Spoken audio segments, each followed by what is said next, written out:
주님 감사합니다.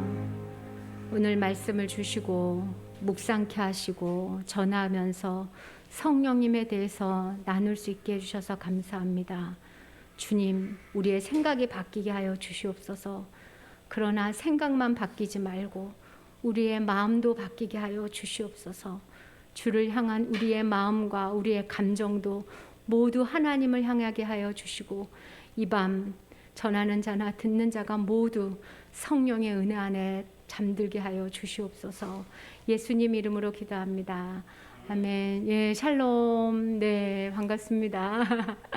네, 오늘 하나님 말씀은 요한복음 14장 16절에서 18절 또 26절 이렇게 보겠습니다. 16절.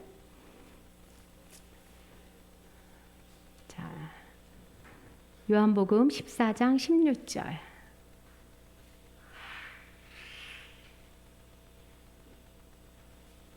자, 찾으신 줄 믿고 제가 봉독하겠습니다. 내가 아버지께 구하겠으니 그가 또 다른 보혜사를 너희에게 주사 영원토록 너희와 함께 있게 하리니 그는 진리의 영이라. 세상은 능히 그를 받지 못하나니 이는 그를 보지도 못하고 알지도 못함이라. 그러나 너희는 그를 아나니 그는 너희와 함께 거하심이요 또 너희 속에 계시겠음이라. 내가 너희를 고아와 같이 버려두지 아니하고 너희에게로 오리라. 26절 보겠습니다. 14장 26절. 보혜사 곧 하나님께서 내 이름으로 보내실 성령 그가 너희에게 모든 것을 가르치고 내가 너희에게 말한 모든 것을 생각나게 하리라. 아멘. 예, 요즘 목사님이 히브리서 말씀을 전하잖아요. 히브리서 말씀을 듣다 보면 어떤 생각이 자꾸 드냐면 잘해봐야 되겠다. 이러다가 정말 뒤로 떨어지다가 지옥에 가면 어떠나 이런 생각이 들고 이렇게 좀 잘해보고 싶은데, 제가 주님을 16, 15에 만나고 지금까지 잘해보겠다고 결심해서 잘해본 적이 한 번도 없어요. 늘 실패하고 늘 도중 탈락을 하는 저를 보면서 힘들었기 때문에 어떻게 하면 진짜로 승리하는 삶을 이어갈 수 있을까를 고민을 하기 시작했어요. 월삭기도회가 이제 한 달 전부터 주어지거든요. 다음 달은 너야 이렇게. 그러면 이제 그때부터 기도를 시작을 해요. 근데 주님이 아주 오래전부터 저한테 얘기하셨어요. 어디서부터 출발해야 승리할 수 있는지. 그래서 그 말씀을 붙잡고 본문도 하나님께 구하고 이러면서 오늘 말씀을 준비했어요. 사실은 준비하고 바로 전에 말씀을 이렇게 염습을 하거든요. 했는데 제가 받은 은혜를 다 쓰지를 못한 거예요. 다 여기다 담지를 못했어요. 그래서 제가 마음이 되게 무거웠어요. 하나님, 나는 너무 많은 걸 하나님께 받았는데 여기다 잘 못하고 잘 못 전해줄 것 같아요. 그러면 마음이 무겁잖아요. 예, 공부할 때는 되게 잘 되는데 시험 성적이 이렇게 근데 이렇게 여기 밑에서 찬송을 하면서 무슨 생각이 들냐면 이제 다 끝났다. 찬송으로 끝이에요. 제가 그 한 달 동안 찬송 이 말씀을 준비해서 생각난 찬송을 쭉 적어서 목사님께 드리거든요. 찬송이 모든 일을 다 한 것 같아요. 예. 예. 오늘 본문 말씀을 한번 보면서 각자에게 주님이 한 가지라도 저에게 주셨던 은혜를 저보다 더 충만히 받으시기를 소원합니다. 예. 오늘 본문 요한복음 14장은 예수님이 십자가에 죽기 바로 직전에 마지막으로 제자들을 앉혀놓고 하시는 말씀이에요. 14, 15, 16장에 다 그래요. 근데 이 14장이 마지막 시작의 첫 스타트예요. 이 제자들이 어떻게 되냐면 예수님이 잡혀가자마자, 그전에도 맨날 예수님이 나 잡혀간다 얘기하시거든요. 그런데 너무 놀래요. 갑작스러워서. 그래서 막 놀래가지고 다 흩어져요. 그리고 자기도 잡혀갈까봐 문을 잠그고 벌벌벌벌 떨어요. 그러니까 예수님이 이 상황을 다 아세요. 그래서 14장 1절에 뭐라고 생각하냐면 너희는 뭐라고 써 있어요? 마음에 근심하지 마라. 이렇게 시작하는 거예요. 설교를. 왜냐면 이제 근심하게 될 거고 지금도 근심하니까 예수님이 잡혀간다 하니까. 이 요한복음은 어떤 문맥이냐면 하나님이 사랑하는 하나님의 자녀들, 제자들이 곧 근심하게 되고 두려움에 떨게 되고 실망과 좌절 속에서 힘들어하는 그 사람들을 놓고 예수님이 지금 말씀을 시작하는 분위기인 거예요. 그러니까 히브리서 성도들하고 되게 비슷한 거예요. 히브리 성도들도 죽음의 위협 앞에서 막 떨고 있는데 목사님이 성령을 통해서 이야기하시는 거고, 예수님도 지금 두려움에 떨 제자들을 향해서 강하게 이야기하시면서 오늘 말씀을 시작을 하세요. 그 말씀을 이제 돌아보면서 과연 예수님은 이 땅에 살아가는 자신의 사랑하는 제자들이 힘들고 어려울 때 어떤 것으로 이겨내기를 바라셨는가? 어디가 출발점인가? 무엇을 붙잡아야 우리가 승리할 수 있는지를 되새겨 볼 수 있는 말씀이에요. 자, 이게 첫 번째 말씀은 16절부터 한번 볼게요. 자, 16절 보면 내가 아버지께 구하겠으니 라고 시작해요. 여기서 내가는 누구죠? 예수님, 아버지께는 하나님. 그러니까 예수님이 하나님께 기도로 무언가를 요청하시겠다는 거예요. 하나님 주세요. 무엇을 달라고 하냐면 다른 보혜사를 주세요 라고 이야기하세요. 이 보혜사라는 뜻은 뭐냐면 돕는 자, 위로하는 자, 중보하는 자, 곁에서 살피는 자, 이런 뜻이에요. 그러니까 하나님께 뭐라고 하냐면 하나님 위로할 자를 보내주세요. 중보자를 좀 보내주세요. 이 사람들을 도울 자를 보내주세요 라고 기도를 하는데 그 앞에 형용사가 뭐 붙였냐면 또 다른이라고 붙어 있어요. 그건 얘기는 뭐냐면 보혜사가 있다는 거예요. 이미 제자들에게. 그런데 다른 보혜사를 또 보내달라는 거예요. 그럼 있는 보혜사는 누굴까요? 예수님이죠. 예수님이 이미 제자들에게 옆에서 그들을 돕고 있고 위로하고 있고 중보하고 있는 거예요. 그런데 예수님이 위기를 당한 제자들 앞에서 하나님 저 말고요 다른 보혜사를 좀 보내주세요. 이렇게 이야기하는 거예요. 그럼 왜 그렇게 기도하셨을까 본인이 하시면서. 근데 그 이유를 바로 그 다음 절에 써 있어요. 뭐라고 이야기하냐면 영원토록 저희와 너희와 함께 있을 보혜사를 보내겠다는 거예요. 예수님이 뭐냐면 지금 예수님은 육신을 입고 있어서 모든 제자들과 함께 영원토록 있을 수는 없는 거예요. 그러니까 성령을 보내셔서 제자들 마음 쏙쏙 들어가서 뭘 하겠다고 그러냐면 영원토록 그들과 함께 하겠다는 거예요. 예수님은 지금 위기를 당한 제자들에게 무엇을 주고 싶으냐면 내가 너와 함께 하고 싶어. 이랬으면 좋겠어요. 위기를 해결해 주시면. 근데 성경 아무리 찾아봐도 고난과 위기는 없어지지가 않고 뭐가 있죠? 너 혼자 아니야. 내가 너와 함께 하는 거야. 네가 고난당할 때 나도 함께 고난당하고 네가 울 때 나도 함께 우는 거야 라고 이야기하시는 거예요. 예수님은 지금 제자들에게 나의 소원은 너희와 영원토록 함께 하는 거다 라고 이야기하시는 겁니다. 우리를 고아처럼 내버려 두지 아니하고 어디든지 우리와 함께 하시겠다는 게 예수님 소원이에요. 하나님도 죄를 지은 인간들과 함께 하려고 무엇을 지으셨죠? 성막 성전을 짓고 함께 거하셨어요. 예수님, 하나님, 성령님이 다 어떤 소원을 갖고 계시냐면 우리와 함께 하려는 소원을 갖고 계시는 거예요. 하나님의 열심은 첫 번째로 뭐냐면 우리 하나님은 공부를 잘하는 열심을 내지도 않고 직장 일을 잘하는 일도 내지 않고 하나님의 열심은 딱 하나예요. 우리와 함께 하려는 열심. 이것이 고난당하는 제자들에게 첫 번째로 주고자 했던 하나님의 메시지입니다. 한번 생각해 보세요. 성령이 함께 하신다는 건 또 고로 누가 함께 하신다는 거죠? 하나님이 함께 하신다는 거예요. 영으로. 구약에서 하나님이 함께 하시던 곳이 어디였어요?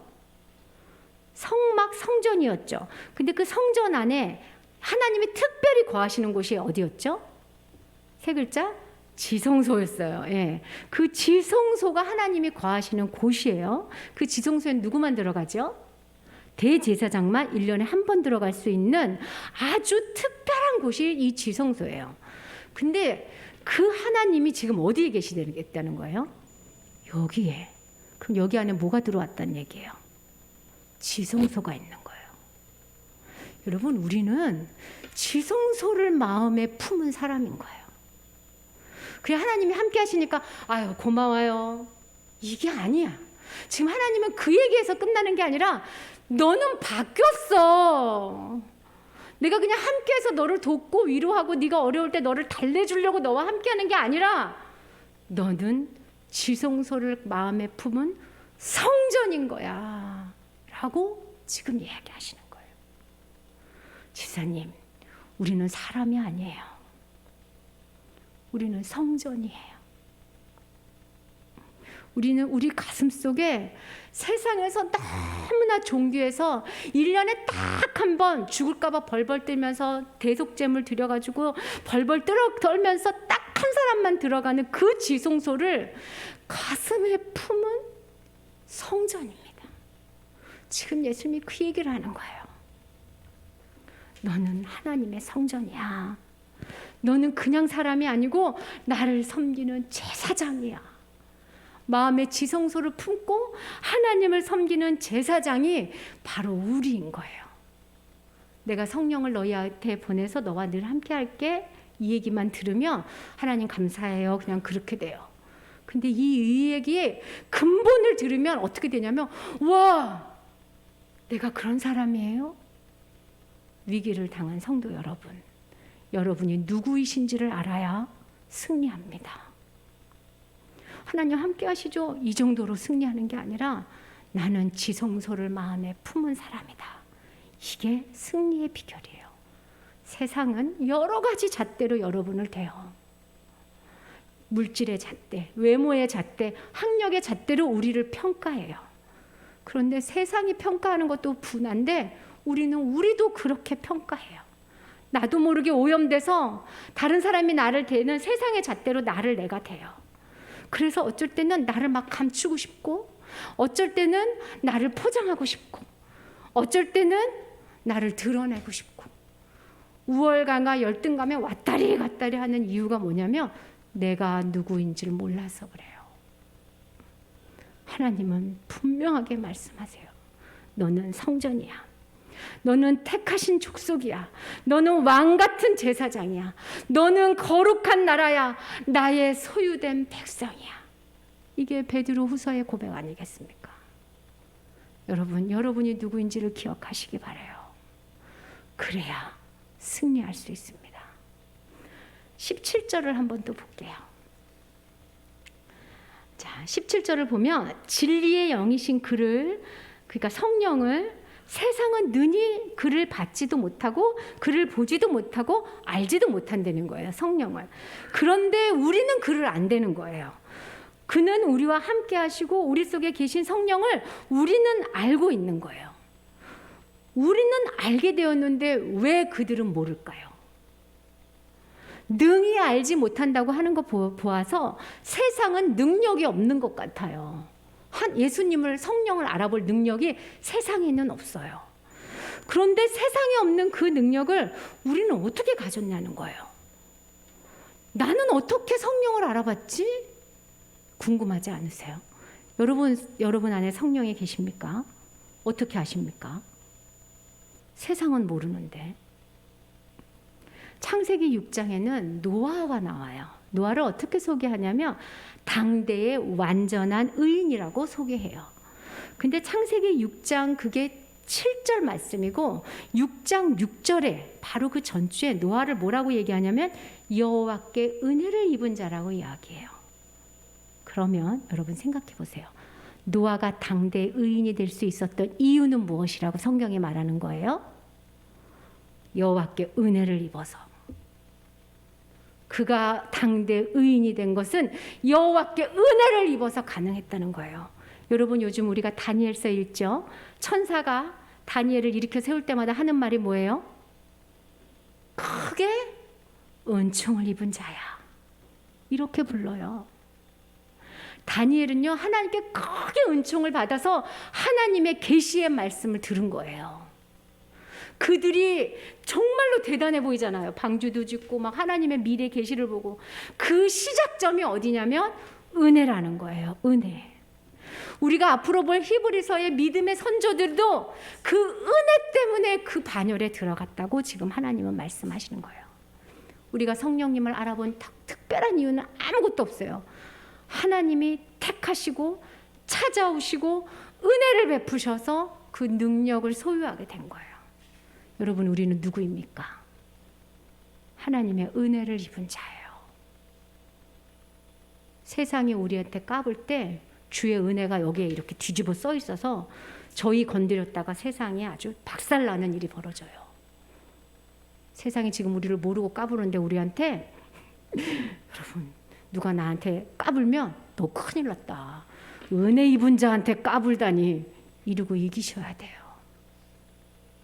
우리는 하나님의 은혜를 입은 자예요.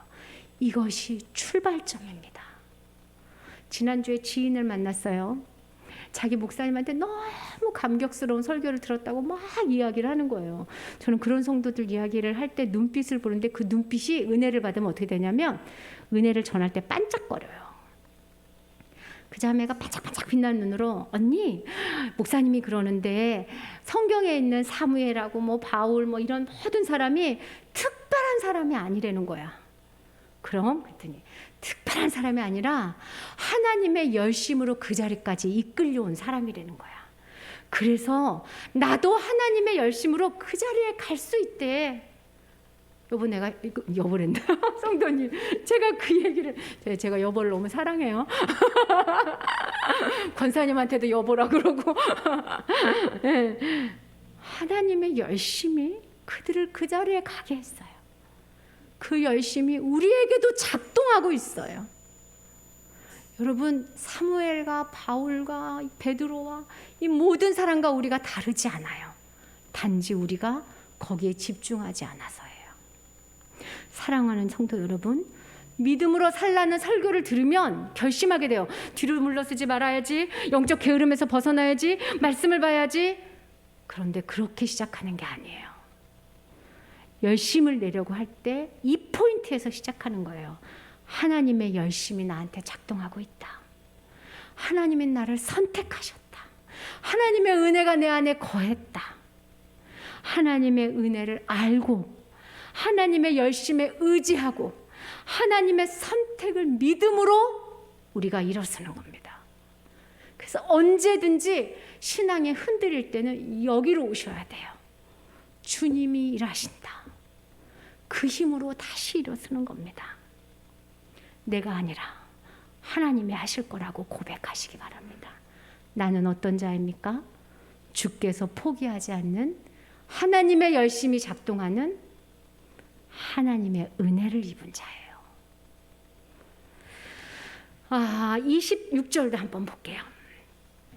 자, 26절에 보면 성령님이 하시는 일이 있습니다. 성령님이 무슨 일을 하신대요? 그가 너희에게 모든 것을 가르치고 예수님이 말씀하신 것을 생각나게 한다는 거예요. 쉽게 말해서 성령님은 우리의 선생님이세요. 가르치고 생각나게 해주시는, 힌트 주시는, 끌어내시는 선생님입니다. 여러분은 성령님이 스승이 되시는 분입니다. 근데 우리가 어떻게 미련할 수 있겠어요? 우리는 미련할 수 없는 존재예요. 하나님의 말씀을 배우고 있는 하늘 학생이에요, 우리는. 그래서 누가 우리의 지혜를 따라올 수 없어요. 세상의 석박사도 우리의 지혜를 따라올 수 없어요. 우리는 점점 지혜로워지고 있어요. 우리는 그래서 마침내 온전한 진리에 도달할 하늘 학교를 다니고 있는 학생인 거예요. 우리의 선생님은 성령님이에요. 나는 누구예요? 명문 학생입니다. 세상의 지식도 중요해요. 학별도 중요해요. 하지만 비록 그것이 세상의 기준에 내가 못 미친다고 해도 여러분 제발 하늘 학교를 다니는 학생처럼 사시기 바랍니다. 내가 하늘 학교를 명문 학교를 다니고 있는 명문 학생인 것을 놓치지 마세요. 종종 사극에 이런 장면이 나오지 않습니까? 다 망해가는 가문의 자식이 막 울고 들어오면서 엄마 우리 집이 너무 못 살아서 막 이러면서 하면 그 양반집 그 며느리가 막 우는 자식을 막 잡으면서 뭐라고 하냐면 너는 양반집 자식이야. 네 속에는 영의정의 피가 흐르고 있어.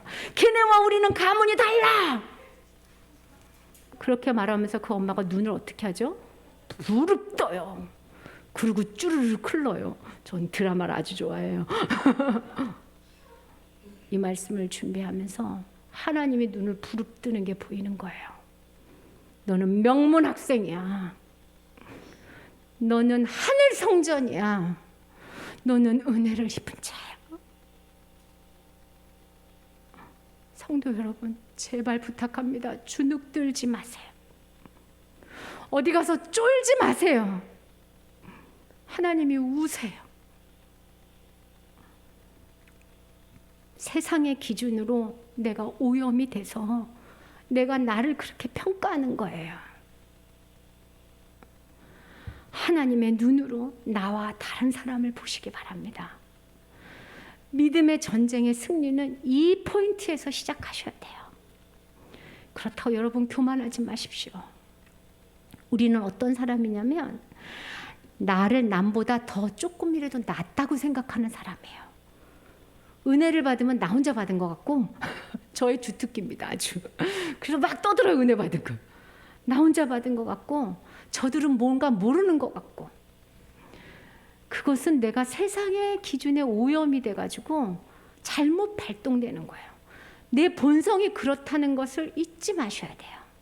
그래서 성경에서 얘기하잖아요. 네가 다른 사람을 낮게 여겨라. 높게 생각해라. 태도를 낮추라는 거예요. 자세를 낮추라고. 영업사원의 1위가 뭐죠? 덕목 1위가 자세를 낮추자예요. 고객에게 자세를 낮추라. 우리가 만나는 모든 사람은 우리의 고객이에요. 하늘나라의 영접할. 워워워워 교만하지 마. 다 은혜 받은 자야. 워워워워 저도 나도 다 은혜로 가진 거야. 워워워 교만하지 마. 성령님의 말씀을 들으시기 바랍니다. 주눅드는 것과 교만한 거는 동전의 양면이에요. 똑같은 거예요. 뭐지요? 내가 누군지 몰라서 생기는 거예요. 내가 하늘 성전이어서 주눅지지 말아야 되며, 내가 은혜를 받은 자여서 교만하지 말아야 됩니다. 그리고 내가 명문 학생이기에 자신감 있게 이 땅을 살아가는 거예요. 예수님의 죽음을 앞두고 벌벌 뜨는 제자에게 성령이면 된다. 성령이면 너는 성전이 될 것이고, 성령이면 너는 은혜를 받은 자가 될 것이고, 성령이면 너는 명문 학교를 다니는 아이가 될 거다. 지금 하나님이, 예수님이 우리가 누구인지를 설명하고 있는 겁니다. 성도 여러분, 히브리서 목사님이 예수님에 대해서 얘기를 많이 하시는 이유가 성령을 가르치고자 합니다. 지사님들, 성도님들, 우리 모두 명심합시다. 나는 누구인가? 다 같이 따라하겠습니다. 나는 하늘 성전이다. 나는 은혜 받은 자다. 나는 명문 학생이다. 네, 여러분 혹시 학벌이 딸립니까? 아직 우리 졸업 안 했어요. 우리 졸업 아직 안 했어요. 계속 학교 다니는 학생이에요. 하나님의 힘으로 이겨나셔서 마음이 주눅이 들거나 교만해지면 이 포인트로 다시 오셔서 나는 누구인지를 묵상하시기 바랍니다. 네. 우리 오늘 찬송 하나 할게요. 강물과 같이 흐르는 기쁨과 성령이 오셨네를 두 가지를 놓고 두 개 다 너무 많이 부르고 싶은 거예요. 참아야죠. 시간이 늦었으니까. 강물같이 흐르는 기쁨. 네, 우리가 기쁨 충만